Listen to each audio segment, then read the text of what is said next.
কোটা সংস্কারের দাবি নিয়ে বৈষম্য বিরোধী ছাত্র আন্দোলনের কর্মসূচিকে কেন্দ্র করে উত্তপ্ত দেশের সড়ক মহাসড়ক। পক্ষ বিপক্ষের অবস্থান অবরোধ এবং ধাওয়া পাল্টা ধাওয়ার এমন দৃশ্যই বলে দেয় কতটা ঝুঁকির মধ্যেই চলছে সড়ক মহাসড়কে পণ্য পরিবহন। এ অবস্থায় চালক, পরিবহন মালিক ও ব্যবসায়ীদের আতঙ্ক বাড়ছে।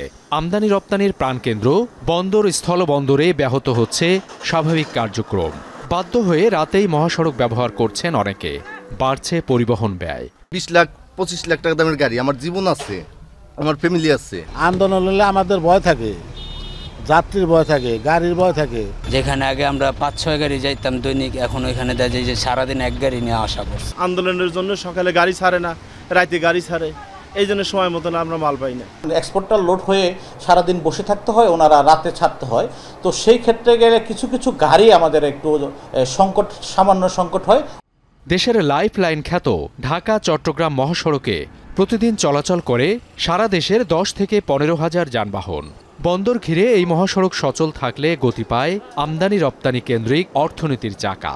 কিন্তু গত কয়েকদিনের আন্দোলনে ঢাকা অংশের বিভিন্ন প্রবেশমুখ, কুমিল্লা, চট্টগ্রামের সীতাকুণ্ড ও ফেনীসহ গুরুত্বপূর্ণ স্থানে দুপক্ষের সংঘর্ষ হয়, ভাঙচুর হয় গাড়িও। দীর্ঘ সময় যানজটে আটকা পড়ে পণ্যবাহী পরিবহন। এ অবস্থায় সড়কে কমেছে পরিবহনের সংখ্যা, বাড়ছে বিভিন্ন রুটের ভাড়াও। চট্টগ্রাম থেকে সেই চিত্র তুলে ধরেছেন সহকর্মী হুসাইন জিয়াদ। চট্টগ্রাম বন্দরে পণ্যবাহী যানবাহনের উপর নির্ভর করে বন্দরের চাকা কতটা সচল থাকবে, ফলে সারা দেশের সড়ক মহাসড়ক আর পণ্য পরিবহন খাতের যে কোনো প্রভাব এসে পড়ে দেশের প্রধান এই বাণিজ্যিক বন্দরে। রাষ্ট্র যখন স্বাভাবিক গতিতে চলে না, তখন সবাই অর্থনৈতিকভাবে ক্ষতিগ্রস্ত হয়। এই পরিস্থিতি তো আমরা পণ্য পরিবহন সেক্টরের লোকজন, মালিক এবং শ্রমিকরা উভয়ই ক্ষতিগ্রস্ত। ঢাকা চট্টগ্রাম মহাসড়কের মতো একই অবস্থা দেশের বিভিন্ন অঞ্চলের। ঢাকা থেকে টাঙ্গাইল, সিরাজগঞ্জ, বগুড়া, জয়পুরহাট, নাটোর ও গাইবান্ধা সহ উত্তরাঞ্চলের 16 জেলার উৎপাদিত কৃষিপণ্য পরিবহনে বাড়ছে ব্যবসায়ীদের সংখ্যা। এ অঞ্চলে চাষ করা 75,000 হেক্টর সবজির বাজার ও পরিবহন ব্যবস্থা নিয়ে চিন্তিত কৃষকরাও। উত্তরের এই তথ্যচিত্রে যুক্ত সহকর্মী মাজেদুর রহমান। উত্তর অঞ্চলে উৎপাদিত অধিকাংশ সবজি যায় ঢাকা সহ দেশের বিভিন্ন স্থানে।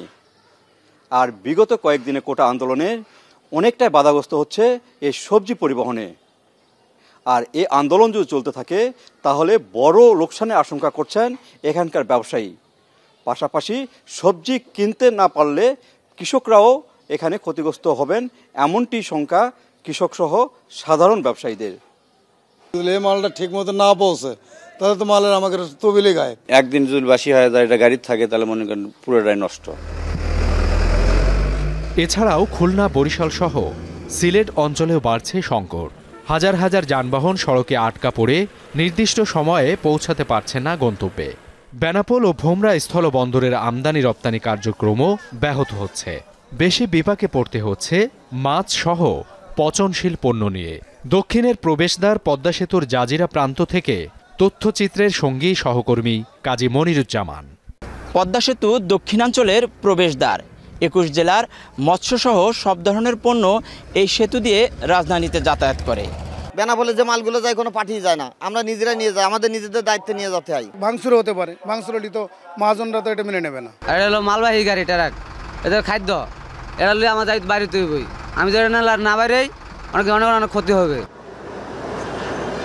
কারখানায় যথাসময়ে পণ্য না পৌঁছাতে পারায় উৎপাদনও ব্যাহত হচ্ছে। আন্দোলন দীর্ঘস্থায়ী হলে পরিবহন খাতে শত কোটি টাকার ক্ষতি দাঁড়াবে বলে মনে করছেন পরিবহন মালিকরা। পণ্য পরিবহন যারা করি তারা খুব ক্ষতির সম্মুখীন এবং সংখ্যায় আমরা আতঙ্কে আছি যে কালকে কি হবে। প্রত্যেকটা ডিস্ট্রিক্টেই ব্যারিকেড, ভেসেল যদি চলে যায়, বায়ার যদি মাল না পায়, তাহলে আমরা পণ্য পরিবহন সবসময় ক্ষতির সম্মুখীন, এখন বিরাট ক্ষতির সম্মুখীন হব এবং the country moves with us, কান্ট্রির অর্থনৈতিক ব্যবস্থা ক্লপস করবে। পণ্য পরিবহন ব্যাহত হওয়ায় এ খাতে জড়িত চালক ও সহকারী সহ লাখ লাখ শ্রমিকরাও পড়েছেন বিপাকে। নিরাপত্তা নিয়ে বাড়ছে উদ্বেগ।